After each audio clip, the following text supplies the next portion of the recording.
Got a little time today. I'm dealing with something that I had on my list for quite a while. I'm making a little rack just to hold miscellaneous stuff here in the shop. I've had this little skid sitting over there for quite some time. It's got a lot of the chains and stuff I use in there, my plate clamps, shackles. Just, it's a lot of stuff I use for the hoist. Over there on the power cord reel, a bunch of my straps are hanging there that I use for the hoist. Chokers, whatever, tough flexes, whatever you want to call them. And I've been wanting to make some kind of a thing where it would be, fit over there in that space below the window under that roller and hold some stuff. But of course, I want to be able to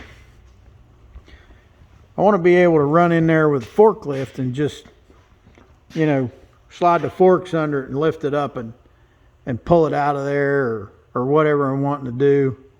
And I was tacking some parts on here, and it gave me the idea that I figured I'd share. This thing don't have to be all that perfect or square or plumb. Actually, this tube I'm putting on here is bent, but for what it's for, it doesn't matter. But I want to mention something about when you're tacking stuff like this. You might see on this side of this thing right here where I tacked that, there's a gap. Well, the way I tacked this on here, I intentionally leaned that post away from me when I tacked it. And what I can do now, I can move this around pretty much any direction I want because there was a little gap under there, and you can hinge it quite a bit and move it around on that tack to get it where you want it to be. If you take a piece of steel, I just want you to think about this as a concept. If you take a piece of steel like this angle iron, it could be a tube or whatever. If it's setting tight down on the thing that you're tacking it to, okay, and you tack it right there, and then you find out later that thing needs leaned away from you, you ain't going to move it. You can't move it at all. I mean, it's stuck. And, with MIG welding, it's nice to have a little gap a lot of times because you'll get a little better penetration. You don't, especially with a MIG, you don't want stuff real tight. So by putting that gap in there, now when you go to get this plumbed up or squared up or whatever you're doing, it'll move. I tacked this in a different place, but when I did, I leaned it away that direction. So I know I can move that. I can hinge it on that tack. And that's something you got to think about. It's really helpful to think about if, you're putting something like that together.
making something like that, it's going to be one of the things where what you make it out of is really going to depend on what you got laying around. You kind of got to reach under that roller to get the stuff, but it's not bad. And those chains, I remember somewhere I worked had angle iron against the wall, and we just hung the chains on the chain hooks. That way you don't need a pin for that. I got extra pins I can hang stuff on.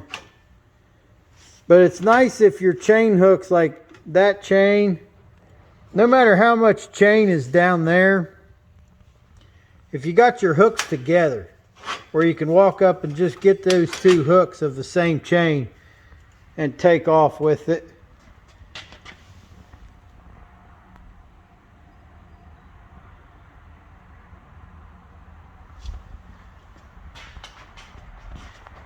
So there's some ideas, little storage thing. I'm gonna clean that mess up and roll up, mostly MIG welding on that thing, but I did stick weld some to the bottom. That grip strut's galvanized, so I stick welded that. It burns through there a little better, but I mean, don't think you can't MIG weld galvanized. You can MIG weld galvanized on something like that. Really, the only thing that bothers me is usually there's so much spatter it gets all gunked up in your contact tip and your gas cup. So stick welding goes through it a little better. It's getting about time to call it a day. I'm gonna clean this stuff up. Y'all have a good one.